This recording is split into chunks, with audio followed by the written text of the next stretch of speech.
بسم الله الرحمن الرحيم. السلام عليكم ورحمة الله وبركاته.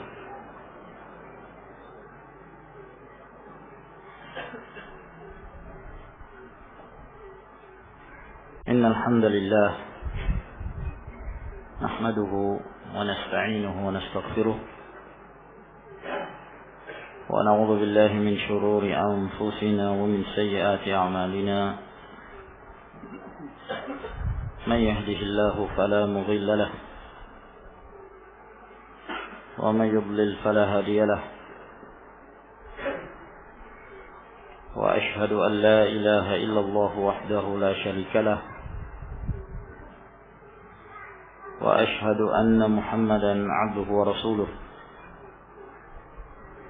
يا أيها الذين آمنوا اتقوا الله حق تقاته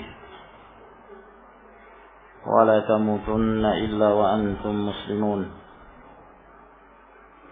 يا أيها الناس اتقوا ربكم الذي خلقكم من نفس واحدة وخلق منها زوجها وبث منهما رجالا كثيرا ونساء واتقوا الله الذي تساءلون به والأرحام إن الله كان عليكم رقيبا. يا أيها الذين آمنوا اتقوا الله وقولوا قولا سديدا يصلح لكم أعمالكم ويغفر لكم ذنوبكم ومن يطع الله ورسوله فقد فاز فوزا عظيما. أما بعد فإن أصدق الحديث كلام الله تعالى وخير الهدي هدي محمد صلى الله عليه وعلى آله وسلم وشر الأمور محدثاتها فإن كل محدثة بدعة وكل بدعة ضلالة وكل ضلالة في النار. معاشر المسلمين والمسلمات رحمكم الله. Alhamdulillah, kembali kita berkumpul di dalam majelis ilmu dalam rangka untuk mencicipi dan merasakan sebagian apa yang telah diwariskan oleh Rasulullah sallallahu alaihi wa ala alihi wasallam kepada umatnya berupa al-ilmu nafi', ilmu yang bermanfaat, ilmu yang tidaklah seseorang itu mempelajarinya dan mengetahuinya lalu kemudian dia mengamalkan, melainkan akan diangkat kedudukannya di sisi Allah Subhanahu wa ta'ala. Seorang akan menjadi mulia dengan menuntut ilmu syar'i selama seorang menuntutnya dengan ikhlas dan mengharapkan keridhaan Allah Jalla wa Ala, maka Allah Subhanahu wa ta'ala akan mengangkat kedudukannya di dunia wal akhirah. Di dunia dia akan terangkat namanya dan dipuji oleh orang-orang yang saleh. Sedangkan di akhirah Allah Subhanahu wa ta'ala akan mengangkat kedudukannya di akhirah pada saat dia masuk ke dalam surga. Oleh karenanya ma'asyiral muslimin wal muslimat rahimakumullah, talabul ilm adalah merupakan kebutuhan yang wajib bagi masing-masing kita untuk berusaha kita mendapatkan ilmu tersebut. Tentunya kita tidak memungkinkan untuk mengambil ilmu itu secara menyeluruh, namun syai'an fa syai'an, sedikit demi sedikit. Dan yang terpenting bahwa setiap apa yang kita tuntut hendaknya senantiasa disertai dengan ikhlas, murni dia melakukan itu hanya untuk beribadah kepada Allah Subhanahu wa ta'ala. Ma'asyiral muslimin wal muslimat rahimakumullah, kita kembali melanjutkan pelajaran kita dari Sahihul Adabil Mufrad dan kita masuki bab yang berikutnya yaitu bab yang ke-82 dari kitab Sahih Al-Adab Mufrad, atau bab yang ke-95 dari kitab Al-Adabul Mufrad. Berkata Imam Al-Bukhari, Abu Abdullah Muhammad bin Ismail bin Ibrahim ibn al-Mughirah ibn Bardizbah al-Ju'fi maulahum al-Bukhari rahimahullah ta'ala, bab ubsuhum mimma talbasun, bab berikan pakaian kepada mereka dari apa-apa yang kalian pakai. Berikan pakaian kepada mereka, yang dimaksud mereka di sini adalah pelayan atau budak, walaupun statusnya sebagai budak yang tidak sekufu dibandingkan dengan orang yang merdeka, namun dari sisi kemanusiaan dia juga adalah seorang manusia yang wajib untuk kita berbuat ihsan, berbuat baik kepadanya sebagaimana kita berbuat baik kepada orang-orang yang merdeka. Terhadap hewan, pada binatang-binatang saja kita diperintahkan untuk berbuat baik, apalagi kalau dia seorang manusia, bagaimanapun statusnya dalam kehidupan sosial, walaupun dia berstatus sebagai budak, dia adalah hamba Allah Subhanahu wa ta'ala, dan dia adalah seorang yang mukallaf seperti kita, yang diberikan beban syariah sama seperti kita, yang diperintahkan untuk menjalankan syariah juga sama seperti kita,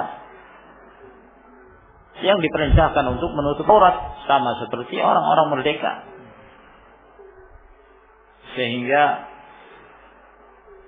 mereka pun diwajibkan untuk mengamalkan apa yang diamalkan oleh orang-orang yang merdeka. Maka al-Islam, walaupun dari satu sisi mensahkan, mentakrir yang namanya perbudakan, namun di dalam Islam perbudakan itu bukanlah sesuatu yang menghinakan mereka. Akan tetapi perbudakan itu adalah sesuatu yang mendatangkan hikmah dan kemaslahatan yang luar biasa. Nah, akan mengangkat kedudukan seseorang apabila dia benar-benar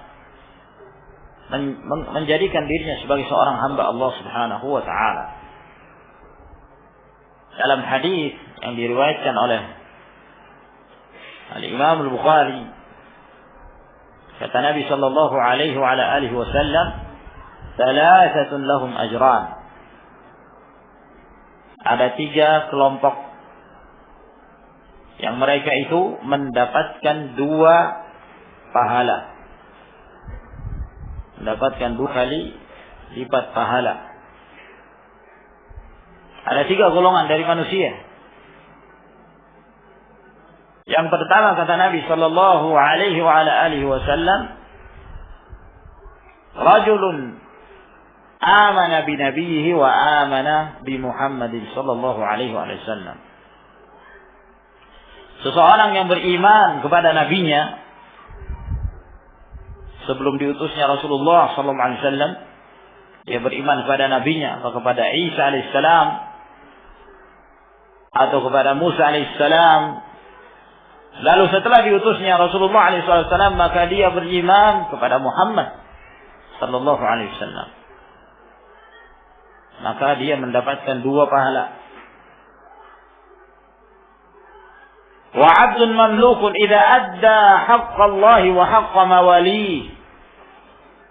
Yang kedua, seorang budak. Budak hamba sahaya, apabila dia menunaikan hak Allah, menjalankan perintah Allah, dan menunaikan hak tuannya, menjalankan perintah tuannya, maka dia mendapatkan 2 kali lipat pahala. Wa rajulun kanat lahu amatun fa'addabaha fa ahsana ta'dibaha wa 'allamaha fa ahsana ta'limaha thumma a'taqaha wa tazawwajaha falahu ajran. Dan yang ketiga adalah seorang yang memiliki budak wanita, lalu kemudian dia mendidiknya dan dia mengajarinya, mengajarkan ilmu kepadanya, lalu kemudian dia bebaskan dari perbudakan, lalu dia nikahi, maka dia juga mendapatkan 2 pahala.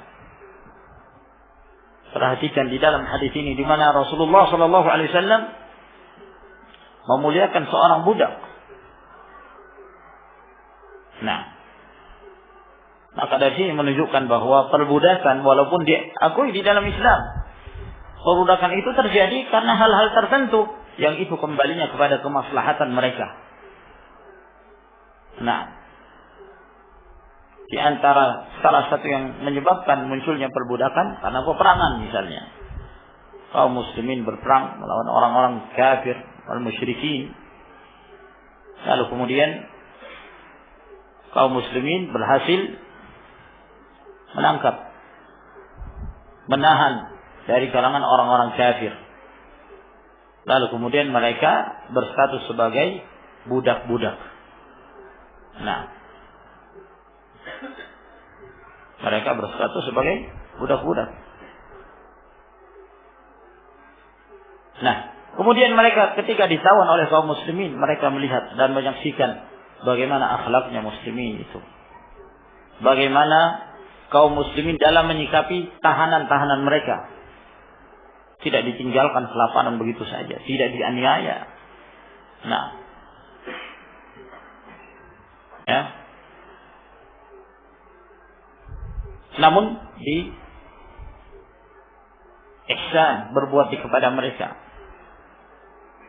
diberi makan dan bahkan diberikan pakaian. Kata Imam Al-Bukhari, uksuhum mimma talbasun, berikan pakaian kepada mereka dari apa yang kalian pakai, walaupun mereka itu budak. Oleh karena itu banyak dari kalangan mereka yang masuk ke dalam Islam yang sebelumnya mereka itu adalah budak-budaknya kaum muslimin. Masuk ke dalam Islam, melihat kebaikan kaum muslimin, melihat demikian rahmatnya Islam yang mendatangkan kemaslahatan pada mereka. An Ubadah bin al-Walid ibn Ubadah ibn Samit qala, dari Ubadah ibn al-Walid bin Ubadah ibn Samit, beliau berkata, kharajtu ana wa abi natlubu al-ilma fi hadha al-hayy min al-ansar qabla an yahliku. Aku keluar bersama dengan ayahku untuk menuntut ilmu di kampung ini, yaitu dari kalangan Ansar, sebelum mereka itu meninggal. Jadi kata Ubadah bin Walid bahwa dia selalu pergi satu kampung dari kalangan Ansar. Dia berangkat untuk menuntut ilmu bersama ayahnya. Nah, dari sini kita melihat bagaimana kondisi para ulama dahulu. Anak, bapak, sama-sama penuntut ilmu, belajar. Nah, datang, ya, mendatangi ilmu. Al-ilmu yu'ta wa la ya'ti ilaih. Ilmu itu didatangi, bukan ilmu itu yang datang. Nah, tapi ilmu itu didatangi. Nah, di salah satu kampung, kata beliau, dari kalangan Ansar sebelum mereka itu meninggal, yakni dari kalangan para sahabat, sebelum para sahabat itu meninggal. Maka di sini juga menunjukkan keutamaan sahabat Nabi Sallallahu Alaihi Wasallam. Tatkala mereka mengetahui bahwa di sana masih ada sahabat, maka mereka lebih mengutamakan untuk belajar kepada sahabat daripada tabi'in. Karena tentunya ilmunya lebih dekat kepada Rasulullah sallallahu alaihi wasallam. Setiap kali ilmu itu semakin dekat kepada Nabi alaihi salatu wassalam, maka ilmu tersebut ya lebih barakah dan lebih teliti. Dan lebih selamat. Oleh karena itu para sahabat ridwanullahi alaihim ajma'in, mereka adalah orang-orang yang paling berilmu. Mereka adalah orang-orang yang paling bijaksana dalam menetapkan hukum. Dan mereka adalah orang-orang yang paling selamat. Hati mereka itu selamat dari kedengkian, selamat dari bid'ah, selamat dari kotoran-kotoran. Sehingga mereka berlomba-lomba untuk mendatangi majlis-majlis para sahabat ridwanullahi alaihim ajma'in. Fakana awwalu man laqina Abul Yasar, maka orang yang paling pertama yang kami temui adalah Abul Yasar. Abul Yasar yaitu Ka'ab bin Amr Sulan atau As-Salam radhiyallahu ta'ala anhu, sahiban Nabi sallallahu alaihi wasallam wa ma'ahu gulamun lahu. Sahabat Nabi sallallahu alaihi wasallam, pada saat kami bertemu dengannya, dia berjalan bersama dengan budaknya, budak laki-laki. Anak sama bapak berjalan, kemudian bertemu dengan seorang sahabat Nabi sallallahu alaihi wasallam yang bernama Abul Yasar yang sedang berjalan bersama dengan budaknya. Dari sini kita mengambil faedah tawadhu'nya para sahabat. Tidak malu mereka jalan dengan budak. Kalau orang-orang kaya sekarang, subhanallah, jalan sama orang kere, gengsi dia. Mau datang ke majelis ilmu, lihat orang-orang miskin. Di sana ada penjual kerupuk, di sana ada penjual tempe. Sementara saya ini orang pemerintahan, DPRD, baru aja lulus dari caleg, lolos seleksi, mau duduk sama mereka, waduh, gengsi. Subhanallah. Lihat para sahabat. Siapa yang mendidik mereka seperti ini? Rasulullah sallallahu alaihi wasallam. Rasulullah alaihi wasallam pemimpin umat. Tapi coba kita lihat bagaimana muamalah beliau dengan para sahabat, walaupun mereka itu dari kalangan budak. Tawadhu. Kalau bermajelis, sampai-sampai pernah ada seorang badui datang, lalu kemudian mendatangi majelis Nabi sallallahu alaihi wasallam, karena Rasulullah duduk bareng dengan para sahabat. Sampai orang Arab ini tidak tahu yang mana itu Rasulullah alaihi wasallam. Ayyukum Muhammad? Sampai dia bertanya, siapa di antara kalian yang namanya Muhammad? Muhammad bin Abdullah. Maka para sahabat pada yang menjawab, hadzal rajul al-abyadul muttaqi, ini laki-laki yang putih yang sedang bersandar. Berarti kan enggak tahu dia. Enggak ada ciri-ciri khusus pada diri Nabi sallallahu alaihi wasallam. Misalnya ada pakai mahkota, pakai mahkota khusus sehingga dari jauh kelihatan, wah ini Rasulullah. Enggak ada. Sama, pakaiannya sama dengan pakaian para sahabat. Subhanallah, tawadhu. Pernah suatu ketika Rasulullah sallallahu alaihi wasallam berboncengan bersama dengan Mu'adz bin Jabal radhiyallahu ta'ala di atas keledai. Keledai, hewan yang lebih kecil dari kuda. Rasulullah naik, Mu'adz bin Jabal dibonceng oleh Nabi alaihi salatu wassalam. Nah, subhanallah. Tawadhu. Inilah yang dipelajari oleh para sahabat. Nah, jalan bersama budak. Ya, mungkin kita bisa membayangkan ada orang, masya Allah, kerjaannya bagus, nah, rumahnya mewah, mau disamakan dengan seorang budak. Ya kalau kita bayangkan budak itu ya hitam, ya kan, hitam legam, pakaiannya lusuh, mau jalan sama dia. Nah, tentunya ada perasaan risih. Masa saya mau jalan dengan orang seperti ini? Nah ini masyarakat ikhwah rahimakumullah. Ini kibir tentunya. Ya kadang-kadang ada yang mau juga, mau jalan walaupun dari apa istilahnya kalangan elit. Nah, ada yang mau datang ke kampung-kampung kumuh atau tempat-tempat kumuh, tapi ada maksud tertentu kadang-kadang. Nah, bagi-bagi sembako. Nah, ikhlas tapi dengan gambar-gambar. Nah, bagi-bagi baju kaos yang semisalnya. Nah, ma'asyiral ikhwah rahimakumullah. فكان أول من لقينا أبا اليسر صاحب النبي صلى الله عليه وسلم ومعه غلام له, bersamanya budak.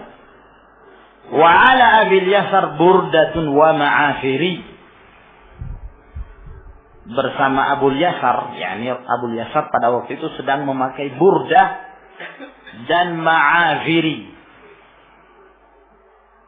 Burdah itu sejenis pakaian ya. Nah, ada yang menyebutkan dia kain. Nah, kain persegi 4 itu. Nah, ada yang menyebutkan dia bergaris-garis, biasanya dipakai oleh orang-orang Badui. Nah, sedangkan ma'afiri juga jenis pakaian. Disebut ma'afiri karena dinisbahkan kepada satu kabilah yang ada di Yaman yang disebut ma'afir. Nah, ini dipakai oleh Abu Yasar. Jadi dia memakai burdah dan memakai ma'afir. Nah, ma'afir itu jenis pakaiannya, burdah itu semacam kainnya atau semacam selendangnya. Nah, ya kalau kita atau ma'afir itu adalah bagian yang dipakai pada tubuhnya, kemudian burdah itu sesuatu yang ya, seperti selendang yang biasanya ditutupi bagian atasnya. Wa ala gulamihi burdatun wa ma'afiri. Budaknya juga memakai yang sama, burdah dan ma'afiri. Nah, ya, sama. Tuan sama budak bajunya sama. Nah, tidak dibedakan. Subhanallah. Faqultu lahu, maka aku pun mengatakan kepadanya, ya ammi, wahai pamanku, lau akhadta burdata gulamik wa a'taitahu ma'afiriyah, kalaulah sebaiknya engkau mengambil burdah dari budakmu itu, kamu ambil burdahnya dia, nah ma'afiri itu kamu berikan kepada dia, au akhadta ma'afiriyahu wa a'taitahu burdatak, nah, atau engkau mengambil ma'afirnya dia, kemudian engkau berikan kepadanya burdah kamu. Kanat 'alaika hullatun wa 'alaihi hullah. Sehingga engkau memakai hullah dan dia juga memakai hullah. Budak ini kan memakai satunya burdah, satunya ma'afiri. Abu Yasar juga memakai burdah, memakai ma'afiri. Artinya nggak sama gitu.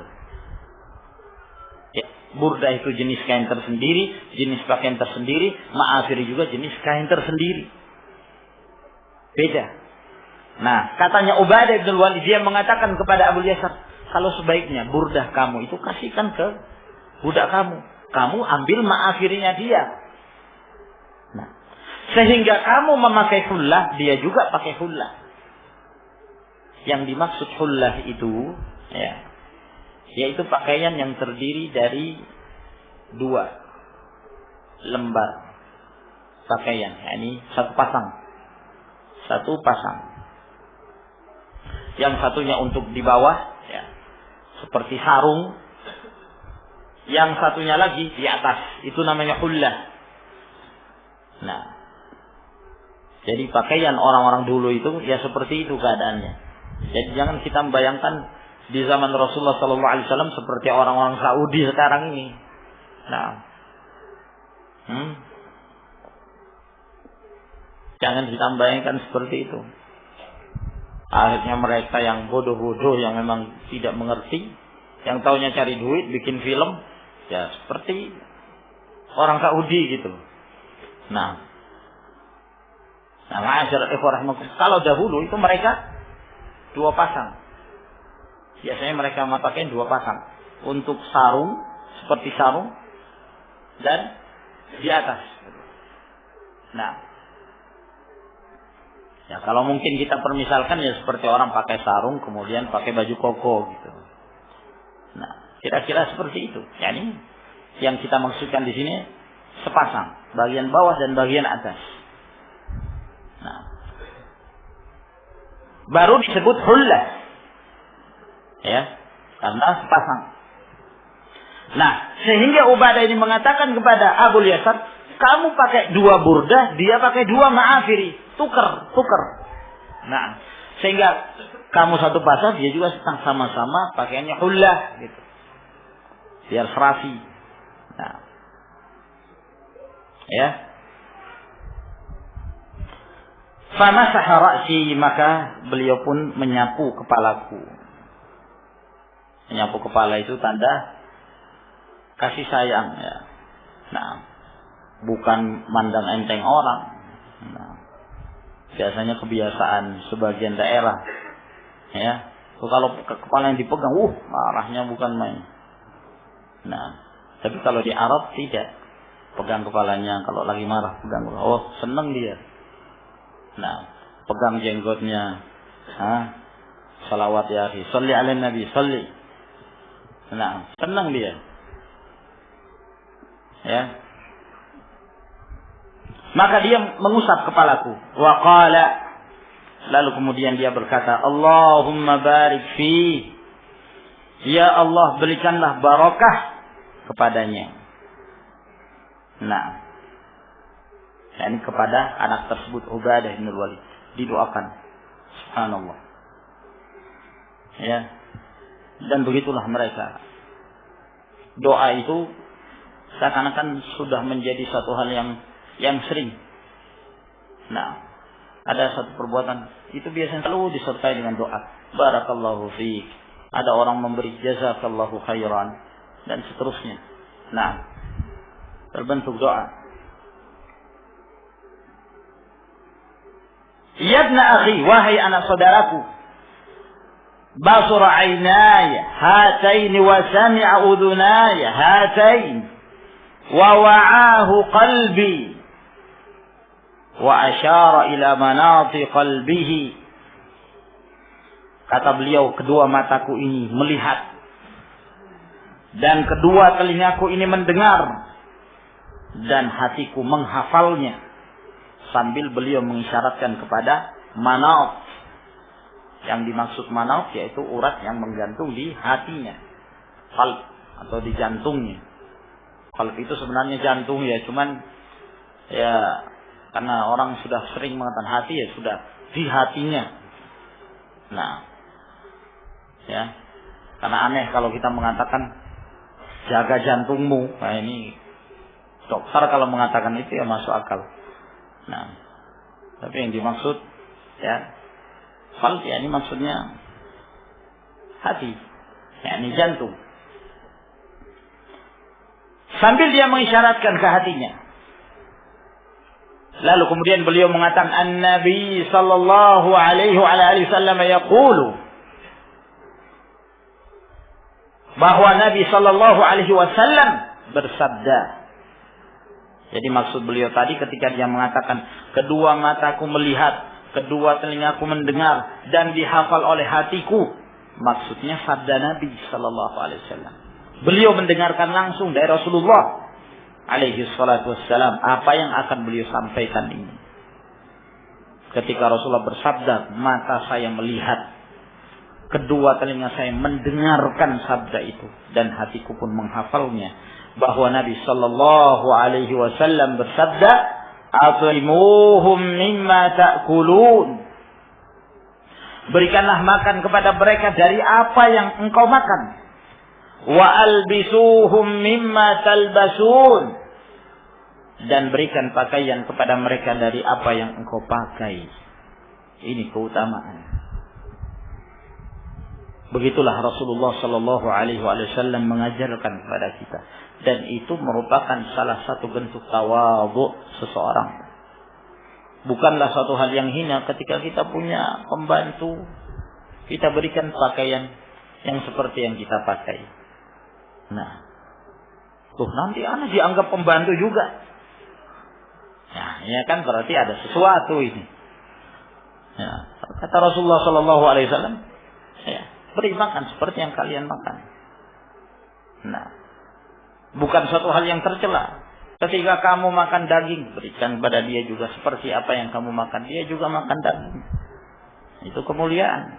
Nah, berikan pakaian seperti apa yang engkau pakai. Nah, agar dia pun merasakan seperti apa yang kita rasakan. Nah, dia merusak kehormatan si fulan, dia menuduh si fulan. Akhirnya dengan perbuatan itu, perbuatan kezaliman yang dia lakukan, yang tadi kebaikan-kebaikannya diambil si fulan yang pernah dizaliminya terus, sehingga berkurang kebaikannya sampai kemudian dia sudah tidak punya lagi kebaikan, sementara dia masih belum berikan kepada orang-orang yang pernah dia zalimi yang lainnya. Akhirnya keburukan-keburukan orang lain ditimpakan kepadanya. Bangkrut dia. Kebaikannya habis, waliyadzubillah. Sementara dosanya semakin menumpuk dan menumpuk. Lalu kemudian dia dilemparkan ke dalam neraka Jahannam, waliyadzubillah. Ini yang tidak diinginkan oleh Abu Yasar. Nah, dari sini juga menjelaskan kepada kita bahwa kehidupan akhirah itu lebih baik daripada kehidupan dunia. Bal tu'thiruna al-hayata ad-dunya wal akhiratu khairun wa abqa. Kalian terlalu mementingkan kehidupan dunia, padahal kehidupan akhirat itu lebih baik dan lebih kekal. Lebih baik. Adapun di dunia ini hanya sementara. Ya sudah, hidup apa adanya. Nah, bukan berarti seorang itu tidak boleh kaya. Boleh. Diperbolehkan seorang itu kaya. Silakan. Akan tetapi jangan sampai kekayaan itu melalaikan seorang dari jalan Allah Subhanahu wa ta'ala. Jangan sampai kekayaan tersebut menyebabkan dia menjadi bakhil, sehingga dia tidak berinfak di jalan Allah Subhanahu wa ta'ala. Jangan sampai seperti itu. Dia lupa dia punya kewajiban-kewajiban. Jangan sampai dengan harta itu melalaikan dia dari beribadah. Nah, jangan sampai dia mendapatkan kekayaan tersebut dari hasil-hasil yang diharamkan oleh Allah Subhanahu wa ta'ala. Apa manfaatnya, ma'asyiral ikhwa wal akhwat rahimakumullah, seorang punya rumah besar, Masya Allah, rumah mewah, punya mobil sekian, tapi dari hasil korupsi. Wallahi lebih baik dari orang yang tinggal di gubuk, naam, di bawah jembatan, tapi apa yang dihasilkan adalah halal. Yang dihasilkan, yang dihalalkan oleh Allah Subhanahu wa ta'ala. Nah, akan tetapi kebanyakan di antara manusia melihat demikian indahnya kehidupan dunia ini. Nah, dia ingin merasakan walaupun dengan cara-cara yang diharamkan oleh Allah Subhanahu wa ta'ala. Akibatnya sangat fatal nanti di hadapan Allah. Apa yang akan kita jawab? Ketika Allah akan bertanya kepada kita, dari mana kamu mendapatkan harta ini? La tazulu qadama 'abdin yawmal qiyamah hatta yus'al an arba'. Tidak akan bergeser kedua kaki seorang hamba pada hari kiamat sampai dia akan ditanya 4 perkara. Di antara yang ditanyakan oleh Allah Subhanahu wa taala pada saat itu tentang harta. Wa an malihi min aina iktasabahu wa fima anfaqa. Dia akan ditanya tentang hartanya, dari mana dia peroleh. Kemudian pertanyaan yang kedua, kemana dia arahkan? Jadi dalam perkara harta yang ditanya ada 2 hal. Dari mana dia peroleh? Halal? Apakah dihalalkan oleh Allah Subhanahu wa taala? Atau dia memperoleh itu dari hasil riba? Atau dia mendapatkan itu dari hasil haram? Atau dia mendapatkan itu dari hal-hal yang dimurkai Allah Subhanahu wa taala? Nah, apabila demikian keadaannya, kata Nabi sallallahu alaihi wasallam, "Naru aula bihi." Apa saja yang seorang itu dikenyangkan dengan sesuatu yang haram, maka neraka yang lebih utama untuk menyantapnya, waliyadzubillah. Kemudian setelah dia mendapatkan, masih ada pertanyaan yang berikutnya, diarahkan kemana itu harta? Kadang seorang mendapatkan itu secara halal, tapi ketika dia arahkan, nah, diarahkan kepada hal-hal yang maksiat. Nah, maka yang seperti ini, ma'asyiral ikhwah rahimakumullah, sangat besar sekali akibatnya di hadapan Allah Subhanahu wa taala. Sangat besar sekali. Oleh karena itu kata beliau, saya lebih memilih saya berikan kepadanya harta yang saya punya ketimbang daripada dia akan mengambil kebaikan-kebaikanku nanti pada hari kiamat, akan menjadi bangkrut. Nah, ya kalau punya kebaikan,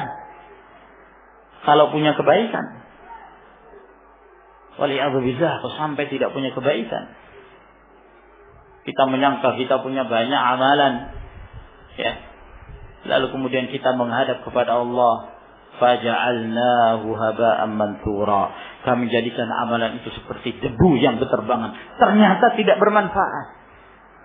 Kenapa? Karena ketika dia berinfak karena riya. Ketika dia beribadah karena ingin ditonton oleh orang lain. Ketika dia hendak melakukan suatu ibadah, ternyata tidak ada keikhlasan pada hatinya. Batal amalan-amalan yang seperti ini. Maka ini ma'asyiral ikhwah rahimakumullah, apa yang beliau sebut ini. Nah, orang lain tidak bisa memanfaatkan cahaya. Seorang tidak bisa memanfaatkan cahaya orang lain. Masing-masing. Nah, ada yang sinarnya terang. Nah, ada yang lebih redup. Nah, ada yang kadang nyala, kadang mati, nyala, mati. Nah, ada yang tidak punya cahaya sama sekali. Nah, yang tidak punya cahaya sama sekali ini hanya sekedar meraba-raba begitu saja, maka mereka berjatuhan di dalam neraka, waliyadzubillah. Tidak punya cahaya. Dan ini keadaannya sebelum sirat, akan dia bawa nanti pada saat dia bertemu Allah Subhanahu wa taala. Pahalakah? Atau jangan sampai seorang akan membawa dosa yang besar. Waliyadzubillah. Hadis ini sahih dan juga diriwayatkan oleh Imam Muslim rahimahullah. Wa an Jabir bin Abdullah radhiyallahu taala anhuma qala, dan dari Jabir bin Abdullah radhiyallahu anhuma beliau berkata, kana an-nabiy sallallahu alaihi wa ala alihi wasallam yusi bil mamlukina khaira. Adalah Nabi sallallahu alaihi wa ala alihi wasallam mewasiatkan untuk berbuat baik kepada para budak. Al-mamluk, yakni maksudnya yang dimiliki, yaitu budak. Nah, karena budak itu statusnya harta seorang. Dia tidak berhak memiliki sesuatu, tapi dia adalah milik tuannya. Dan kalau dia punya harta, maka harta itu milik tuannya pula. Nah, Ya. Maka Nabi SAW mewasiatkan untuk berbuat baik kepada budak-budak. Wa yaqulu, dan beliau SAW bersabda, at'imuhum mimma ta'kulun. Berikan makan kepada mereka dari apa yang kalian makan. Wa albisuhum min lubusikum, dan berikan pakaian kepada mereka dari pakaian-pakaian kalian. Wa la tu'adzibu khalqallahi azza wa jal, dan jangan kalian menyiksa makhluk-makhluk Allah azza wa jal. Mereka itu manusia. Jangan karena mereka budak seenaknya kita lakukan. Nah, ya, oleh karena itu Allah Subhanahu wa taala berfirman ketika Allah menjelaskan tentang ciri-ciri kaum mukminin, hamba-hamba Allah yang saleh, wa yut'imuna at-ta'ama 'ala hubbihi miskinan wa yatiman wa asira. Dan mereka senantiasa memberi makanan ala hubbihi, padahal dia itu cinta, senang dengan makanan itu. Jadi kalau ngasih orang, jangan ngasih yang sisa-sisa. Nah, ini sudah nggak kemakan, kasih tetangga. Nah, tetangga kan orang miskin, kayak gini sudah enak bagi mereka, kasih. Nah, yang tinggal berapa jam sudah basi. Nah, kan giliran yang bagus-bagus, mau dikasihkan pada orang miskin. Ini untuk teman saya, ya, kasih ke siapa itu, istri Pak Pimpinan. Kalau yang bagus-bagus, nah, direndahkan. Allah musta'an. Miskinan, berikan kepada orang miskin. Wa yatiman, anak yatim. Wa asira, dan tawanan, budak, berikan. Nah, walaupun senang, walaupun dia suka dengan makanan itu, justru itu menunjukkan keimanan seseorang. Nah, ketika ada seorang dia sudah tidak selera dengan itu, baru dia berikan kepada orang, ya itu wajarlah yang seperti itu, daripada dimakan ayam dimakan manusia. Nah, tapi kalau sesuatu yang dia senangi, dia senang sekali dengan sesuatu, dia berikan pada orang. Nah, ini lan tanalul birra hatta tunfiqu mimma tuhibbun. Kalian tidak akan sampai kepada tingkatan ketaatan sampai kalian menginfakkan dari apa yang kalian cintai, yang kalian senang. Hadis yang disebutkan tadi adalah hadis yang sahih, disahihkan oleh Al-Albani rahimahullah juga dalam kitabnya Silsilatul Ahadits Shahihah, nomor hadis 740. Saya kira sampai di sini akhwan yang kita jelaskan. Semoga Allah Subhanahu wa taala memberikan kepada kita taufik dan menambah ilmu kita sekalian, dan diberikan kemudahan untuk mengamalkannya.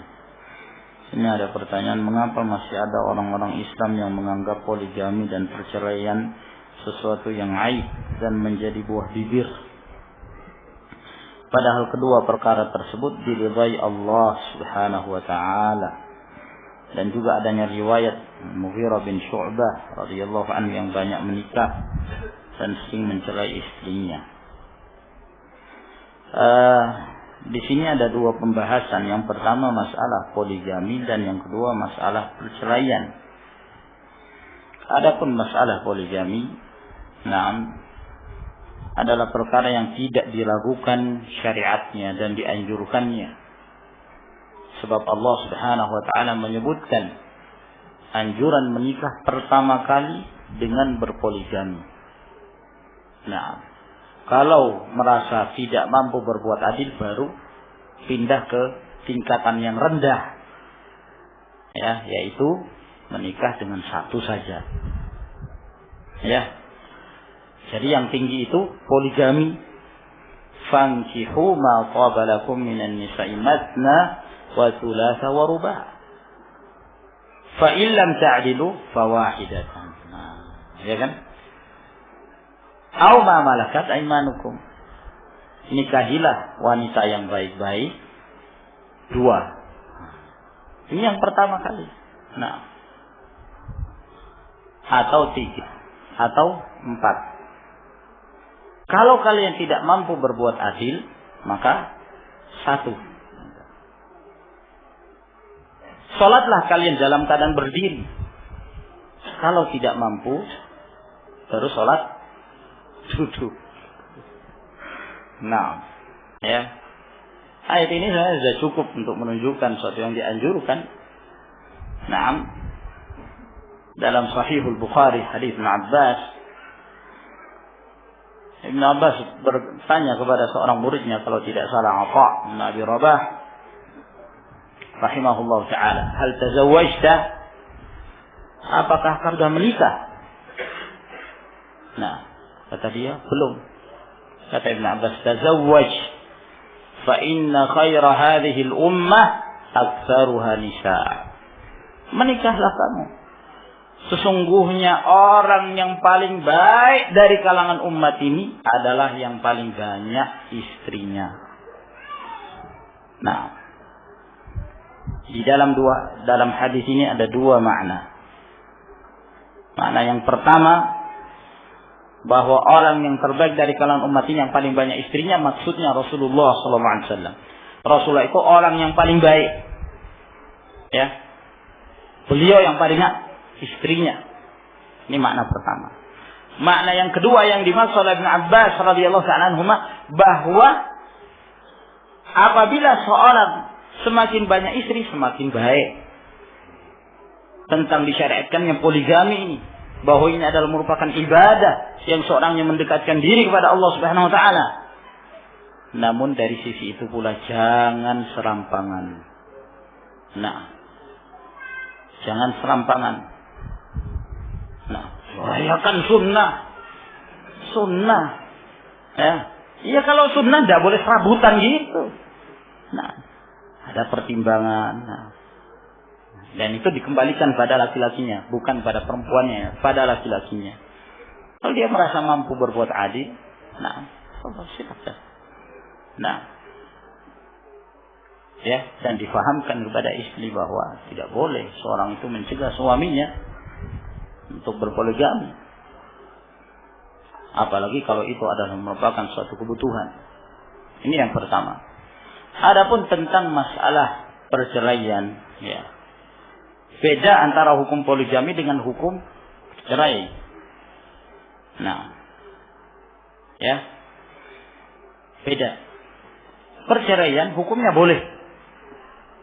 Hukumnya boleh. Tapi juga ada aturan-aturannya. Nah, ya, tapi kan Mughirah bin Syu'bah ahli nikah, ahli cerai. Emangnya sahabat itu hanya Al-Mughirah bin Syu'bah? Naam. Sehingga kemudian saya nanya, ya, nikah cerai gampang. Nah, seakan-akan nggak ada aturan.